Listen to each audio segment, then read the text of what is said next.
on démarre avec du judo.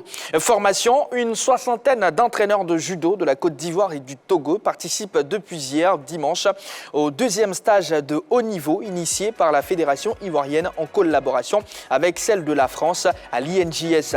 Les cours sont dispensés par Michel Lyonnais, directrice de formation de la FF Judo, et Christophe Hersan, formateur judo et Jiu-Jitsu.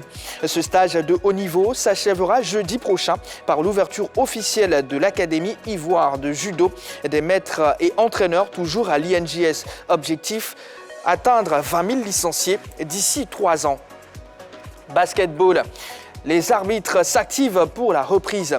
Quoi de plus normal que de prendre ces marques avant le début de la saison? Les arbitres qui l'ont si bien compris multiplient les séances de remise en jambe.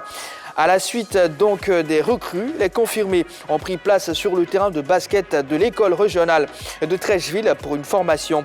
Sous la direction d'Hassan Kamaté, responsable de la commission arbitre et OTM du comité directeur de la FIBB, les stagiaires ont travaillé sur les exercices théoriques et pratiques. Tennis. Pour sa dernière compétition, Roger Federer a laissé transparaître son émotion. Un match palpitant.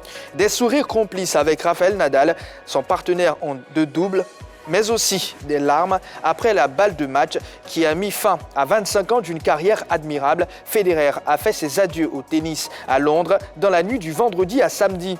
Le Suisse range ainsi la raquette avec 103 titres sur le circuit ATP, dont 20 en Grand Chelem, 310 semaines en tête du classement, dont 237 d'affilée lors de sa plus grande période de règne. Football, Maracanã. La Côte d'Ivoire a de nouveau dicté sa loi à ses adversaires à la 9e édition de la Coupe d'Afrique de Maracanã disputée au Cameroun du 22 au 24 septembre. Les éléphants se sont imposés en finale en venant à bout des étalons sur le score de 2-1. C'est la 8e fois consécutive que nos pachydermes remportent ainsi cette compétition.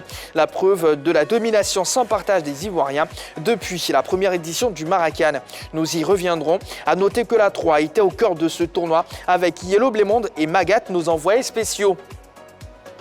Le groupe Mona Jos a effectué sa rentrée sportive. L'hôtel de ville d'Abangourou a vécu une ambiance surchauffée à l'occasion de la rentrée sportive du groupe Mona Jos, composé de son centre de formation Euphoria et ses deux clubs évoluant en D3, Alliance de l'Indénié et CO Mona.